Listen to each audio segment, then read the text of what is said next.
समय की बात है, एक छोटे से गांव में राम और सीता नाम के कपल रहते थे। उनका एक अर्जुन नाम का बेटा था, जिसकी शादी रिया नाम की लड़की से हुई थी। राम और सीता कड़ी मेहनत करते थे और अपने बुढ़ापे के लिए पैसे बचाते।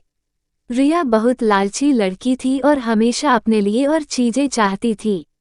जैसे जैसे साल बीतता गया, रिया का लालच और बढ़ता गया। वो अपने पास रखे चीजों से कभी संतुष्ट नहीं रहती थी। वो हमेशा अपने सास ससुर से महंगे तोहफे मांगा करती थी और उनके बचाए हुए पैसों में से भी कुछ हिस्सा अपने लिए मांगती थी। राम और सीता बहुत ही अच्छे पेरेंट्स थे, इसलिए उसकी सारी जरूरतों को पूरा करते थे ताकि परिवार में शांति बनी रहे। वो अपने पति अर्जुन के ऊपर भी दबाव डालती थी कि वह अपने माँ बाप से पैसे और संपत्ति मांगे। वो बहुत ज्यादा संपत्ति इकट्ठा करना चाहती थी, बिना किसी मेहनत के। एक दिन राम और सीता ने यह फैसला लिया कि वह रिया को सबक सिखाएंगे। वो उसे बुलाते हैं और बोलते हैं कि बेटा, हमें तुमसे कुछ जरूरी बातें करनी है। हमने ये फैसला लिया है कि हम अपनी जायदाद का कुछ हिस्सा अपने बच्चों में बांटेंगे और उसका कुछ हिस्सा तुम्हें भी देना चाहते हैं। रिया खुशी से झूम उठती है क्योंकि वो हमेशा से यही चाहती थी। लेकिन राम और सीता के मन में कुछ और ही चल रहा था। उन्होंने एक पत्थरों से भरा हुआ बैग उसे दे दिया और बोला, बेटी, ये तुम्हारे हिस्से की संपत्ति है। रिया उस बैग को देखकर गुस्सा हो गई।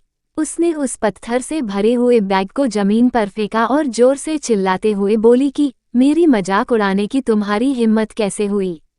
मुझे पैसे चाहिए, ये पत्थर नहीं। उद्धरण चिन्ह। राम और सीता ने शांत तरीके से उसे समझाया और बोले, रिया, सच्ची संपत्ति सिर्फ पैसे और चीजों के बारे में नहीं है। ये प्यार, दया और जो कुछ भी तुम्हारे पास है, उसके लिए आभारी होने के बारे में है।